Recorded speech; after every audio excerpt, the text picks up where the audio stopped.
उनका बड़ा सहयोग रहा है। ये तो मीराबाई अवतरित गोपी थी, उनका कोई क्या व्यक्तित्व वर्णन है। साक्षात गोपी रूपा थी।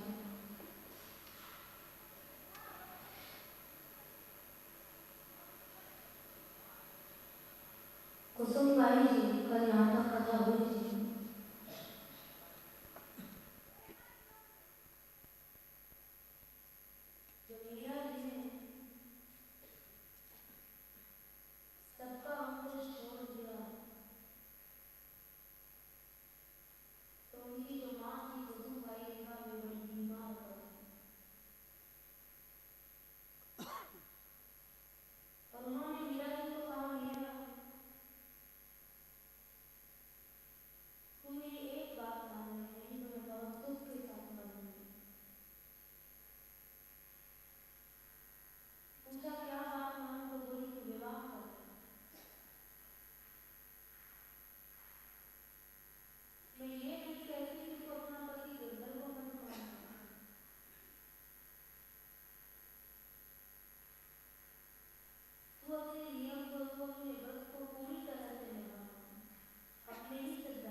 हम लोग राजा हैं, तू राजकुमारी है। हम अपनी शान को भी तो नहीं मिटा सकते हैं, इसलिए तू विवाह कर ले। मीरा जी के जितने भी पद हैं,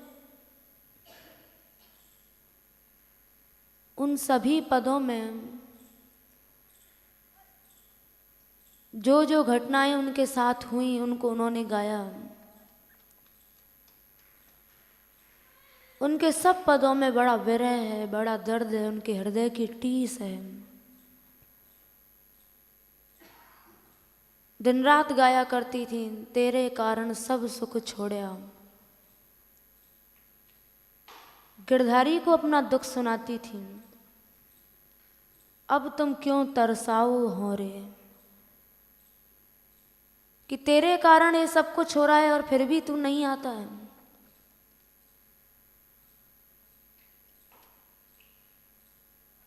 और मीराबाई ने जितने भी पद गाए,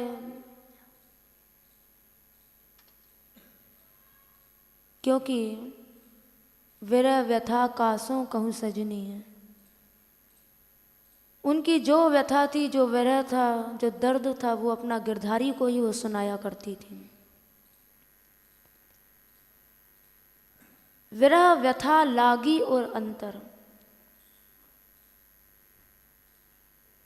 तो मीरा जी ने अपने पदों में जो अपना विरह गाया, अपना दर्द गाया,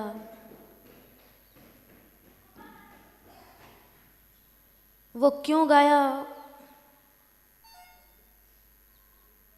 इस दृष्टि से नहीं गाया कि इन पदों को गाने से मुझे ख्याति मिलेगी, मेरा प्रचार होगा। और इस दृष्टि से भी नहीं गाया कि देखो मैंने संसार को जीत लिया, मैंने संसार की मान मर्यादाओं को नहीं माना। इस दृष्टि से भी इन्होंने नहीं गाया, क्योंकि संसार उनके आगे क्या था? संसार को तो उन्होंने छोड़ दिया था।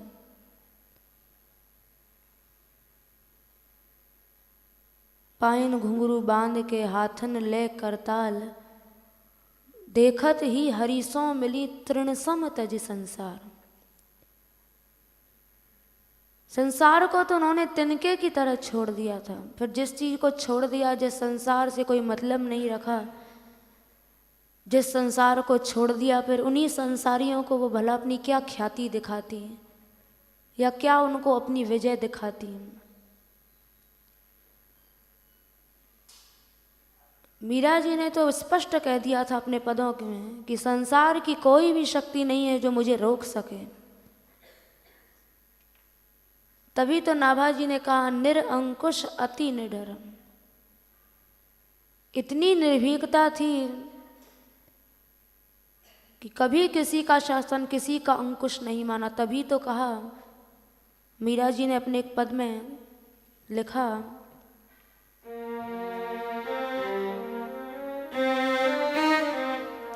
तेरो कोई ना रोकन हार, मगन वे मीरा चली। तेरो रोकन हारा, मगन वे मीरा चली। तेरो कोई ना रोकन हार, मगन वे मीरा चली।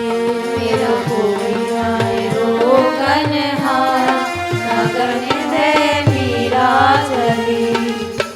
मीरा चली, देखो मीरा चली। मीरा चली, देखो मीरा चली। मीरा चली, देखो मीरा चली। मीरा चली, देखो मीरा चली। मीरा चली, देखो मीरा चली। मीरा चली, देखो मीरा चली।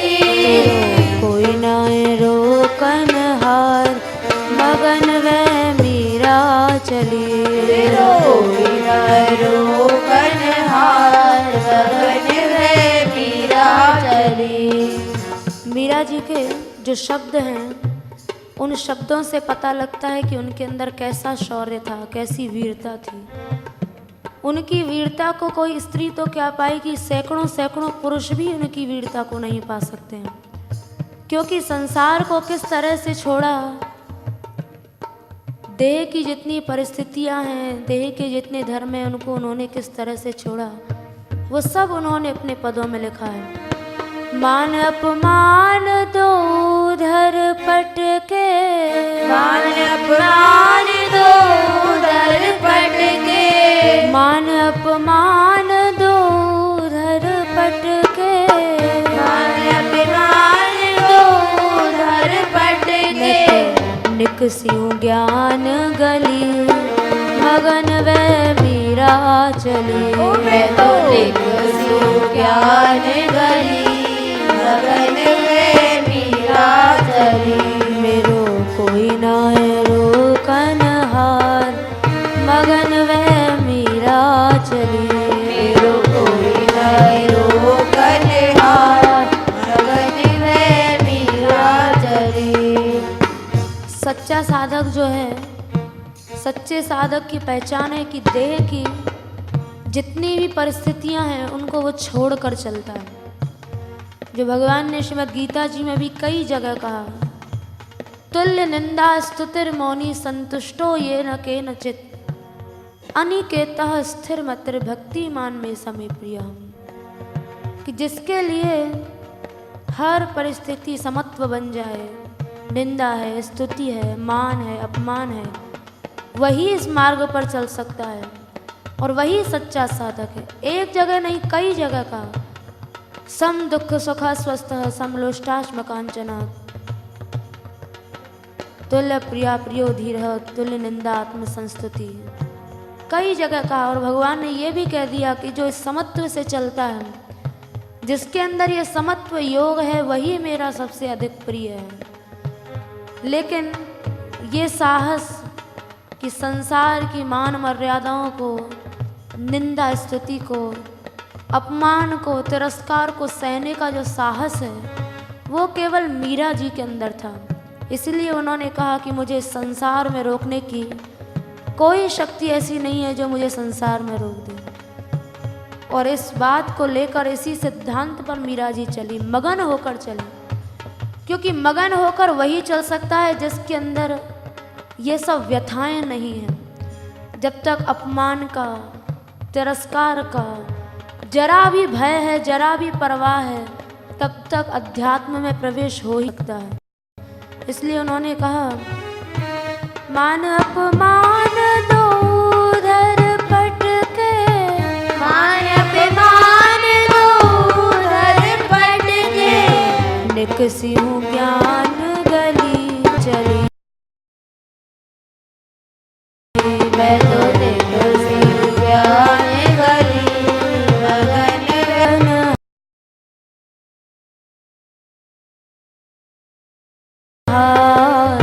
मगन मीरा चली।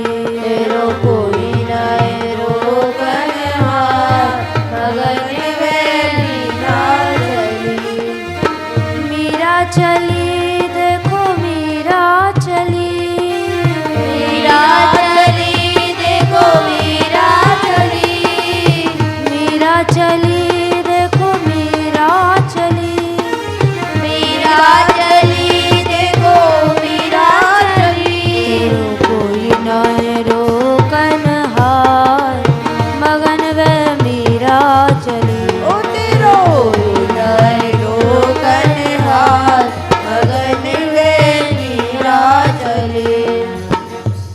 मनुष्य भजन करने तो चलता है, लेकिन आसक्तियों को लेकर चलता है और वो आसक्तियाँ उसे पटक देती हैं। कहीं मान सम्मान में किसी की आसक्ति है, किसी की कहीं आसक्ति है, कहीं किसी की कहीं आसक्ति है। लेकिन मीरा जी ने इन सब आसक्तियों को छोड़ दिया था। जैसे पहलवान जब कुश्ती लड़ता है तो वो युद्ध में एक पहलवान दूसरे को पटक देता है। तो मीरा जी के जो शब्द हैं, जब पहलवान दूसरे पहलवान को पटकता है तो ये दिखाता है कि देखो मैंने इसे हरा दिया, इसे पटक दिया। तो वैसे ही मीरा जी ने यहाँ कहा, मान अपमान दो उधर पटके। मैंने मान अपमान के साथ कुश्ती लड़ी और उस कुश्ती में इनको हरा दिया, इनको पटक दिया। और पटक के तब मैं इस ज्ञान गली में, इस मार्ग में निकली हूँ। मीरा जी का एक एक शब्द बताता है कि उनका क्या व्यक्तित्व था, मीरा जी के अंदर कैसा साहस था। क्योंकि नाभाजी ने जो अति निडर शब्द का प्रयोग किया वो ऐसे ही नहीं कर दिया। उनके अंदर जो निर्भीकता थी, उस निर्भयता को सैकड़ों पुरुष भी नहीं पा सकते। तो मीरा जी ने ये सब करके दिखाया।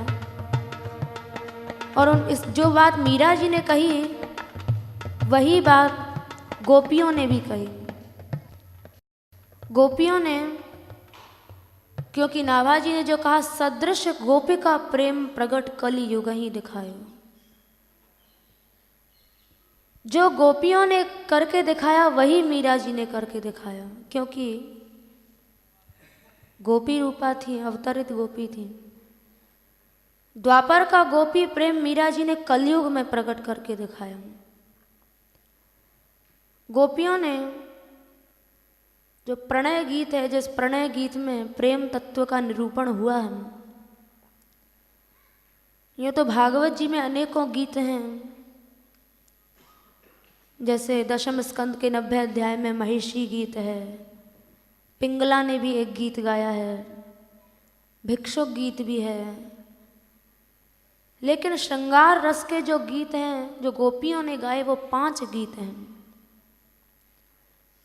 जिनमें सबसे पहला वेणु गीत है और दूसरा जो है वो प्रणय गीत है,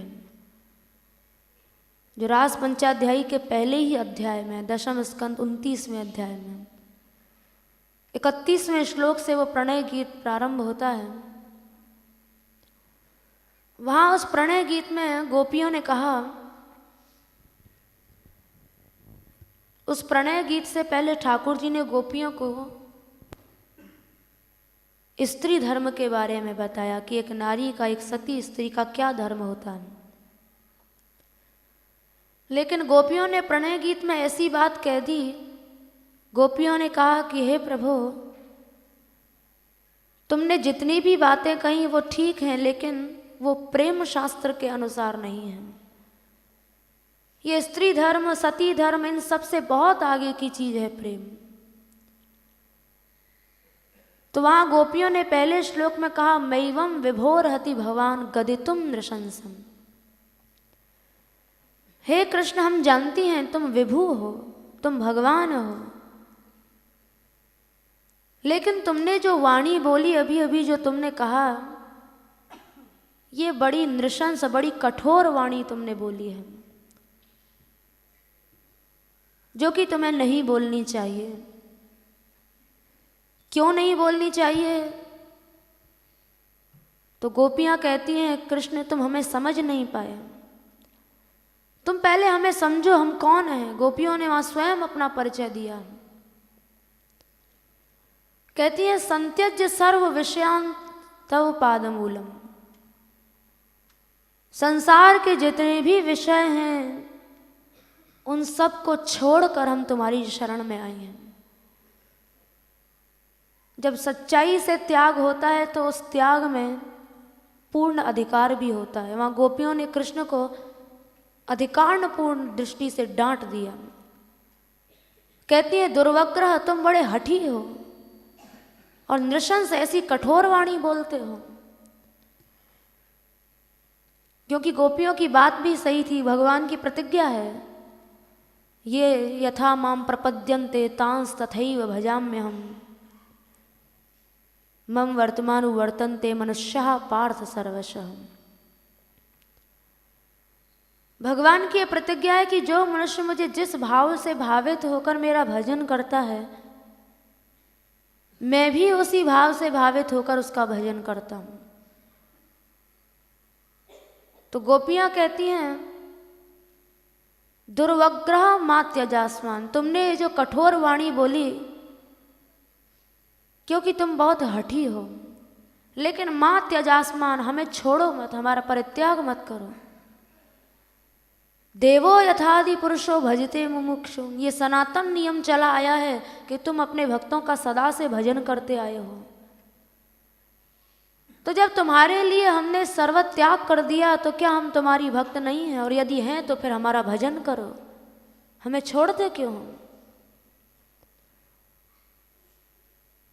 तो जब गोपियों ने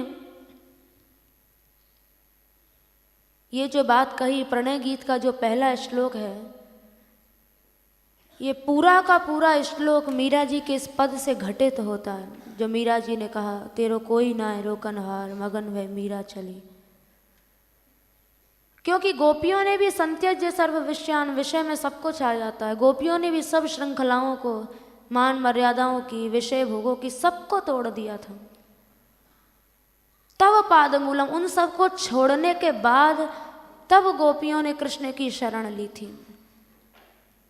तो वही मीरा जी ने भी यहाँ कहा कि मैंने भी तुम्हारे लिए सब कुछ छोड़ दिया, जब तुम्हारे कारण ये सब हो रहा है तो फिर तुम आते क्यों नहीं हो। तो मीरा जी ने जो कहा वो ऐसे ही नहीं कह दिया। गोपियों का एक एक शब्द और मीरा जी का एक एक शब्द, दोनों बहुत मिलते हैं। क्योंकि आखिर तो गोपी प्रेम को मीरा जी ने दिखाया था। जो चीज़ गोपियों ने करके दिखाई वही मीरा जी ने कलयुग में दिखाई थी।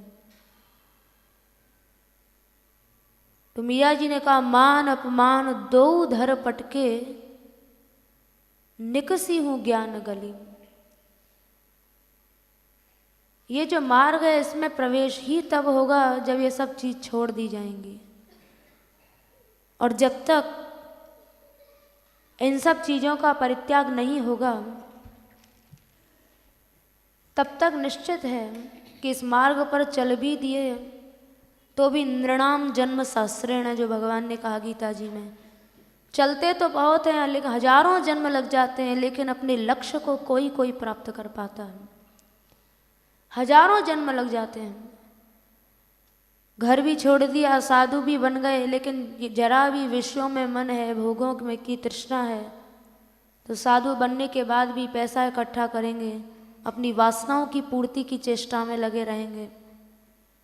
तो फिर वो वहाँ भजन कैसे संभव है, वहाँ भक्ति कैसे संभव है। तो गोपियों ने भी जो मीरा जी ने बात कही, ये एक बड़ा ठोस सिद्धांत है। ये बात सब जगह, भागवत में कई जगह आई है। मीरा जी ने जो कहा वो केवल गोपियों ने ही नहीं कहा, भिक्षुक गीत में भी ये बात आती है।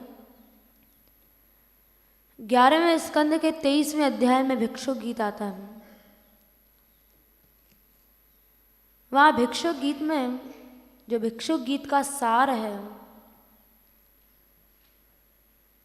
वो सार यही है कि एक भिक्षुक था, बड़ा धनी था, तो लोगों से पैसे वैसे का ब्याज लिया करता था। एक दिन उसका सारा धन नष्ट हो गया, लोगों ने बहुत मारा पीटा, कोई उसके ऊपर थूक देता, कोई उसके मुंह में मलमूत्र छोड़ देता। मारना पीटना तो छोटी चीज़ है, इतना तिरस्कार करते, इतना अपमान करते,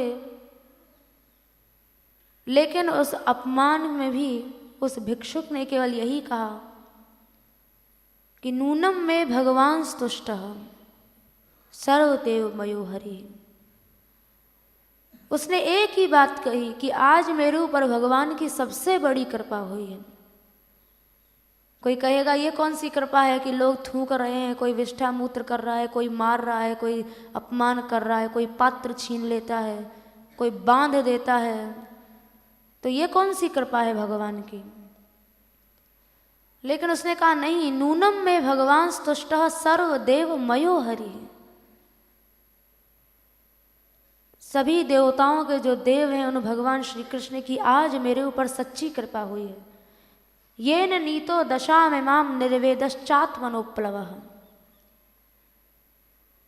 वो कृपा ये है कि उन्होंने मेरे सामने ऐसी परिस्थितियां पैदा कर दी कि उन परिस्थितियों ने मुझे संसार से निर्वेद दिला दिया।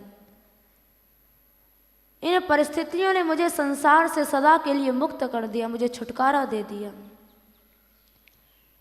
कोई फूलों की माला पहनाएगा, सम्मान करेगा, तो उससे संसार से निर्वेद नहीं होगा। जब अपमान होगा, तिरस्कार होगा, तब संसार से निर्वेद होता है।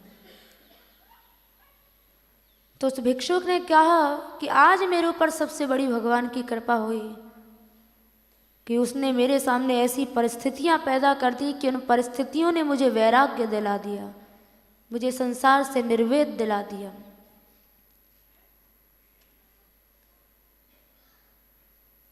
यही परिस्थितियां, इन परिस्थितियों का आलिंगन मीरा जी ने किया।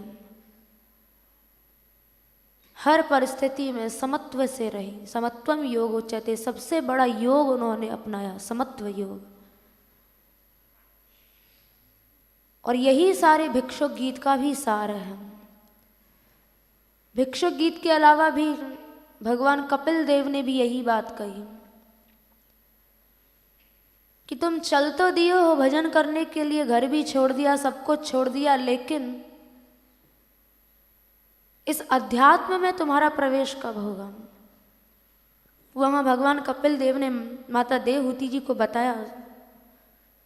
सबसे पहला श्लोक उन्होंने यही कहा, योग आध्यात्म कहा पुंसाम मतो निश्रेयसाय में, कि अध्यात्म योग में तभी प्रवेश होगा जब दुखाय च सुखाय च, दुख और सुख दोनों से उपरति हो जाएगी, दोनों जब तुम्हारे लिए समान हो जाएंगे तब फिर इस मार्ग में प्रवेश होगा। और वही मीरा जी ने भी कहा। और ये कहने के बाद ही मीरा जी मगन होकर चली थी, क्योंकि मगन आदमी तभी होगा जब ये सब परिस्थितियों की जितनी भी विभिन्नताएं हैं ये सब नष्ट हो जाएंगी, ये सब व्यथा चली जाएंगी।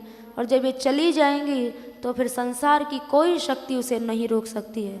जो मीरा जी ने कहा, तेरो कोई ना रोकन हार, मगन वे मीरा चली। तेरो कोई ना रोकन हार, मगन वे मीरा चली। तेरो कोई ना रोकन हार, मगन वे मीरा चली।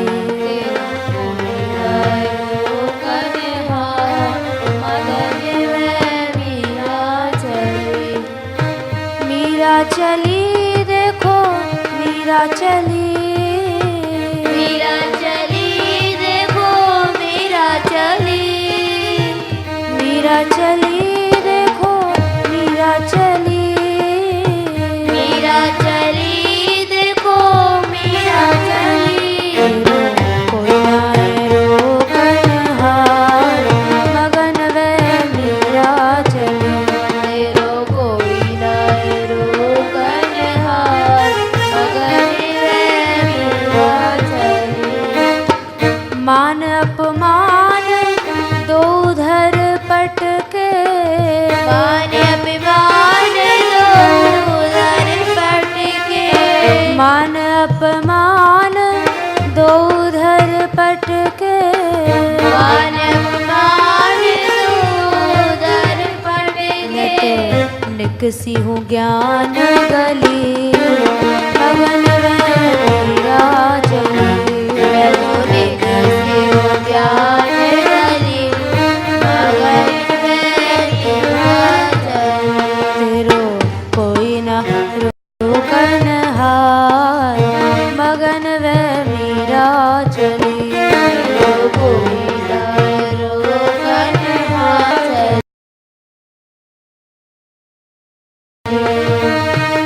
ऊंची अटरिया लाल केवड़िया, ऊंची अटरिया लाल केवड़िया। निर्गुण सेज बिछी, मगन वे मीरा चली।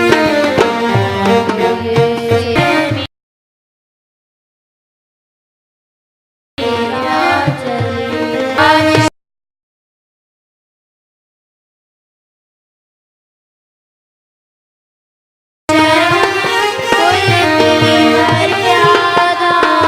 लाज शरम कुल की मर्यादा,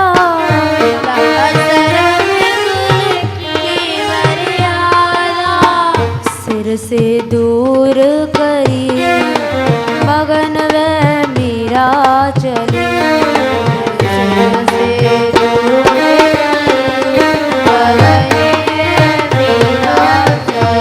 मेरो कोई ना रोकन हार,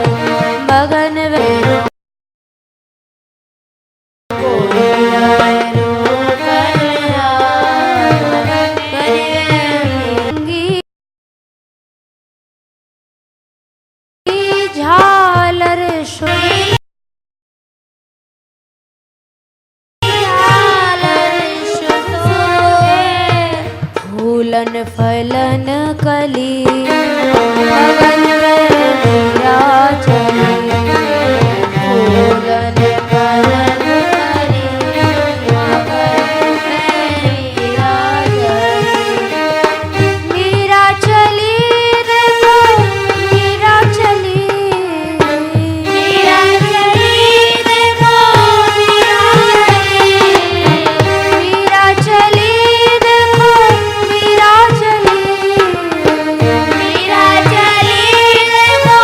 मीरा चली।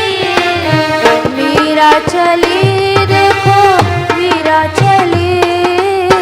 मीरा चली देखो मीरा चली। रो कोई ना रोकन हार मगन में मीरा चली। रोकन हार मीरा चली। सुमिरन हाथ थाल में लीनो। सुमिरन थाल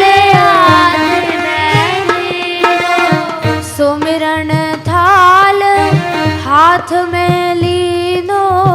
सुमिरन थाल हाथ में लीनो। शोभा अधिक खरी मगन में मीरा चली।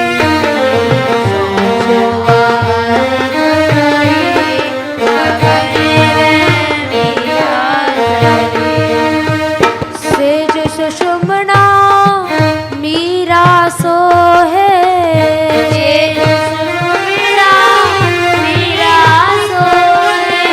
शुभ है आज घड़ी मगन में मीरा चली।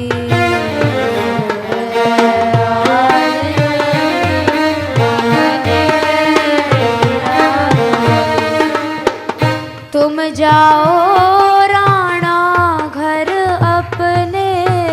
तुम जाओ राणा घर अपने। थारी मारी नाय सरी मगन में मीरा चली। थारी मारी नाय सरी मगन में मीरा चली। तेरो कोई नाय रोकन हार मगन में मीरा चली।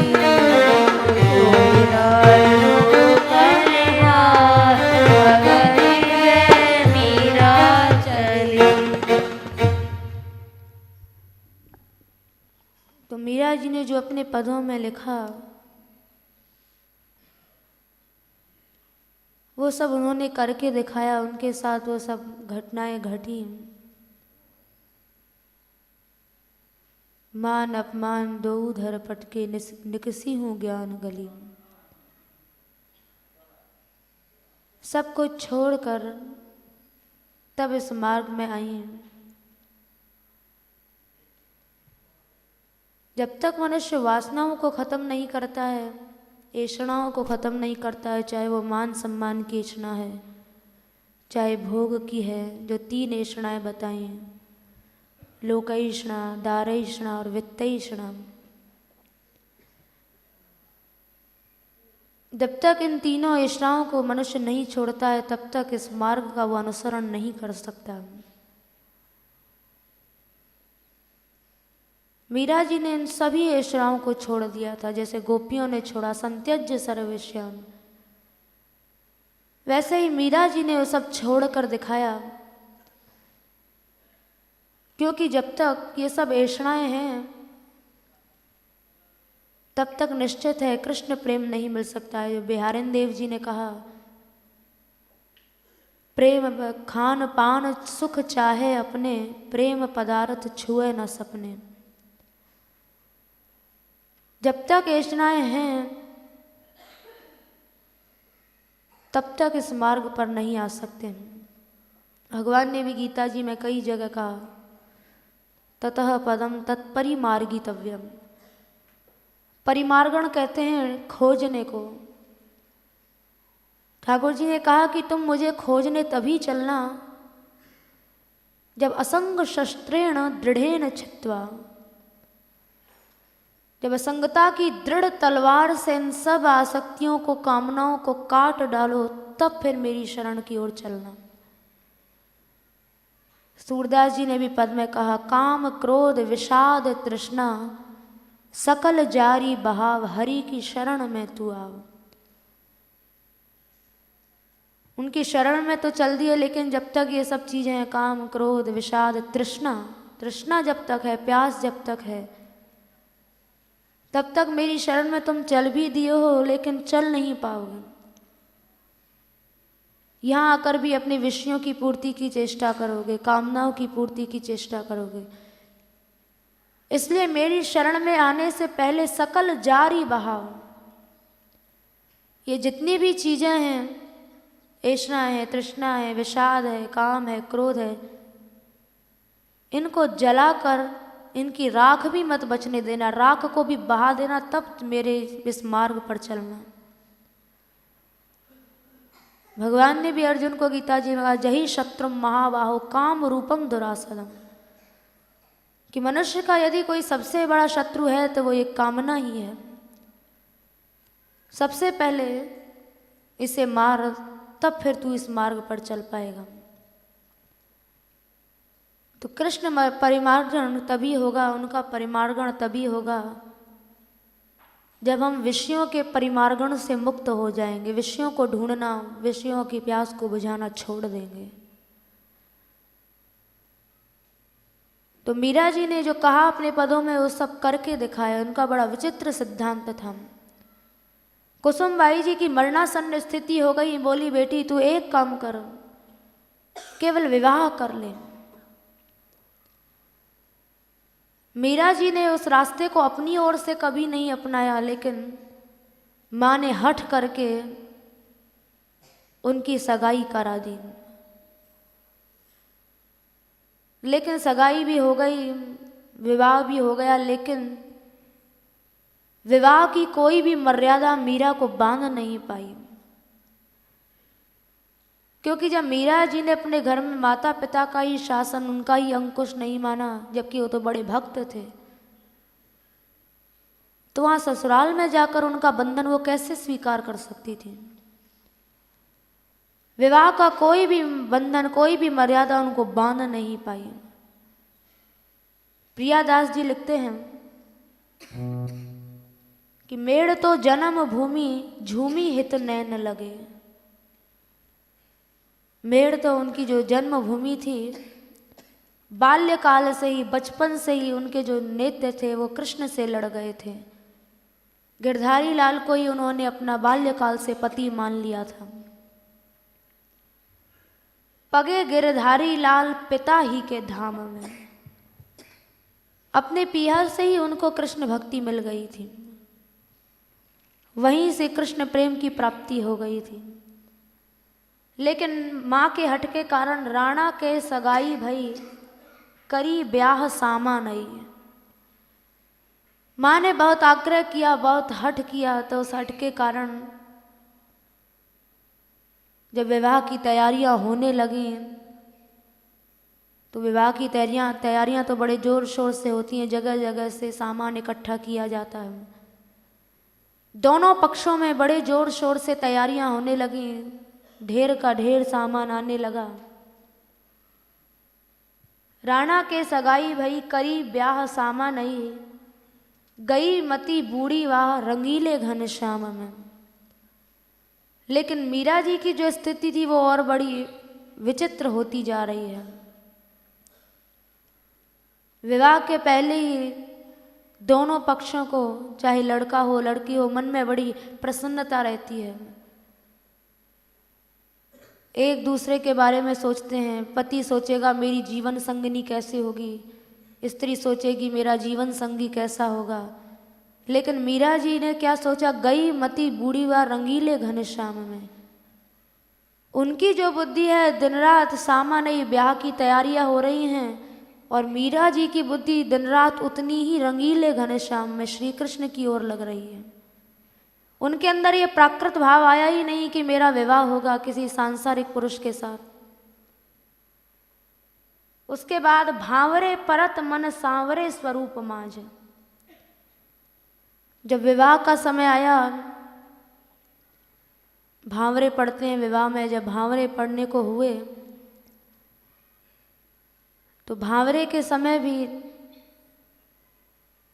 चाहे लड़की का विवाह हो लड़का का विवाह हो, दोनों पक्षों में उत्सुकता रहती है। दोनों भांवरे के समय सोचते हैं, पति है तो सोचेगा कि मेरी स्त्री कैसी होगी, स्त्री है तो सोचेगी मेरा पति कैसा है। लेकिन जब मीरा जी ने भांवरे दिए तो गिरधर गोपाल उनकी गोद में थे। भांवरे परत मन सांवरे स्वरूप माज, उनका जो मन था वो किसी सांसारिक पुरुष में नहीं लगा। सांवरे स्वरूप माज, वो अपने केवल गिरधारी लाल के ही स्वरूप में खोई हुई थी। उन्हीं के स्वरूप, उन्हीं के रूप चिंतन, उन्हीं के सौंदर्य में डूबी हुई थी। तांवरे सी आई चलवे को पति धाम में, मीरा जी का मन और कृष्ण में लग गया। और तांवरे कहते हैं मूर्छा अवस्था को। जब भांवरे पड़ गए, उनको विदा किया जाने लगा, तो मीरा जी तांवरे सी आई चलवे को पति धाम में, उनको मूर्छा अवस्था आ गई, मूर्छित हो गई। और वो मूर्छित हुई इसलिए, माँ बाप छूट रहे हैं इसलिए नहीं, क्योंकि उन्होंने तो पहले ही कह दिया था, तात मात भ्रात बंधु आपनो ना कोई। उनका तो सब कुछ श्री कृष्ण थे, सब कुछ उन्होंने श्री कृष्ण को मान रखा था। मूर्छा अवस्था इसलिए आई, मूर्छित इसलिए हुई क्योंकि उनको मन में ये दुख था कि मेरा विवाह तो हो गया है, लेकिन वहाँ जाकर कहीं ऐसा ना हो कि कृष्ण प्रेम में बाधा आने लग जाए। मेरा जो व्रत है, मेरा जो सिद्धांत है, मुझे इस सिद्धांत को निभाने में कोई बाधा ना आ जाए। इस कारण से उनको मूर्छा अवस्था आई, इस कारण से दुख हुआ।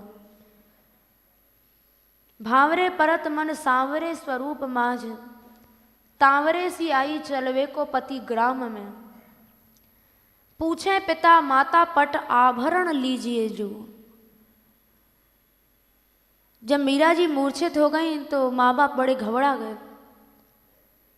जैसे तैसे उन्हें होश में लाया गया और उनको प्रसन्न करने के लिए जो उनके पिता थे राणा रत्न सिंह जी, वो बार बार बोले, बेटी देख ये सुनहली साड़ी है, ये पहनना, ये हीरे हैं, ये मोती हैं, ये आभूषण हैं, ये वस्त्र है। बार बार मीरा को बताने लगे। लेकिन उन्हें क्या पता कि मीरा की स्थिति क्या है। मीरा हीरे मोती और वस्त्र आभूषण से प्रसन्न होने वाली नहीं है। प्रियादास जी लिखते हैं, पूछे पिता माता पट आभरण लीजिए जो। जब बहुत जिद की माँ बाप ने, तो मीरा जी ने कहा, तुम लोग मेरे सामने ये सब चीजें रख रहे हो।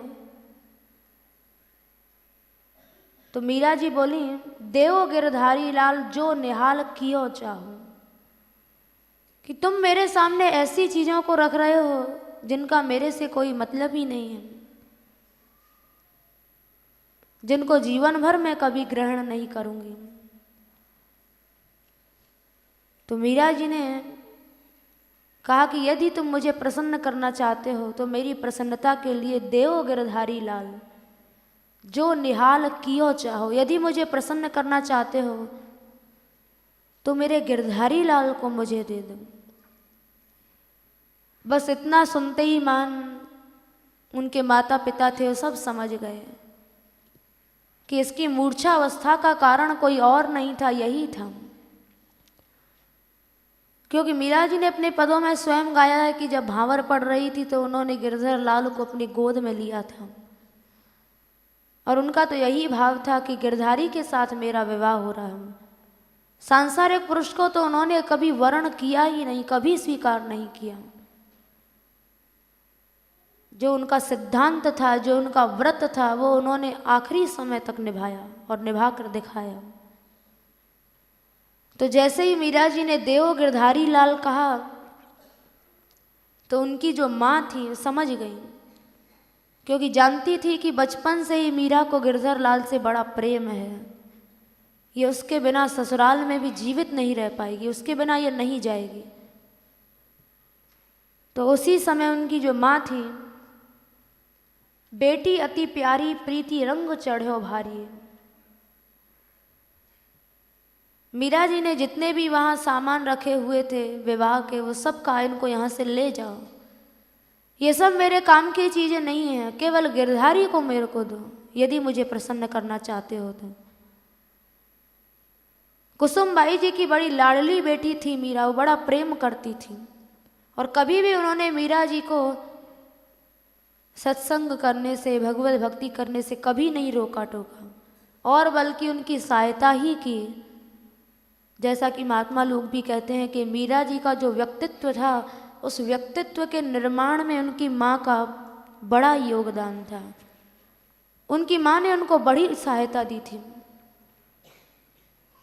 वो तो राजपुतानी राजपूत शान थी, उस शान के पीछे विवाह उन्होंने जबरदस्ती करा दिया, लेकिन विवाह कराने के बाद भी उन्होंने मीरा को कहा कि बेटी तू पति अपना गिरधारी को ही मानना और किसी को मत समझना। भोजराज से तेरा विवाह भले ही हो रहा है पर तू उसे कभी स्वीकार मत करना। ये मीरा जी की माँ की शिक्षा थी और उस शिक्षा को उन्होंने अपनाया और अपना के करके दिखाया। तो जब मीरा जी ने कहा देव गिरधारी लाल जो निहाल कियो चाहो, तो बेटी अति प्यारी प्रीति रंग चढ़ो भारी।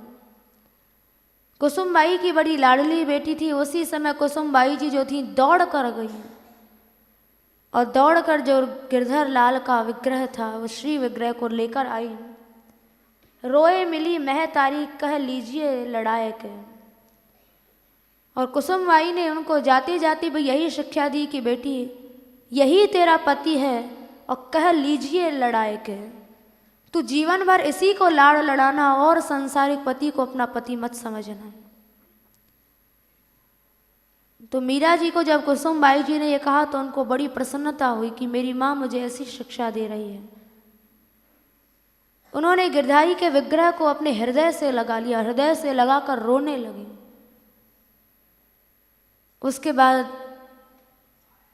जब उनको विदा किया गया, उनके पिता ने डोली में बिठा के विदा किया, तो मीरा जी ने अपने हृदय से गिरधारी को लगा लिया। लेकिन जब जाने लगी तो उनको कोई दुख नहीं हुआ। इसलिए नहीं हुआ क्योंकि जो उनके प्राणनाथ हैं, जो उनके प्राण प्रियतम हैं, अब वो जब उनके साथ हैं तो फिर क्या चिंता, क्या भय, क्या दुख। प्रसन्नता से अपने गिरधारी लाल को लेकर और अपने पिता के धाम से, अपने पिता के घर से विदा हुई। आज की कथा यही समाप्त होती है।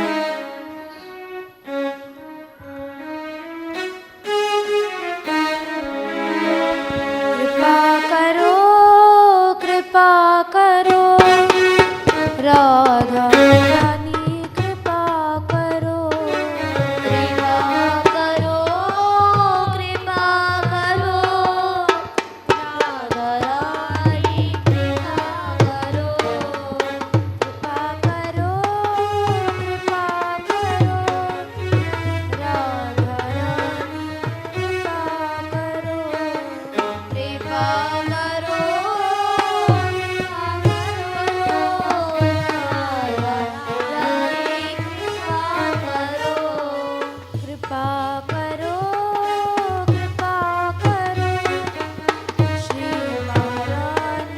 कृपा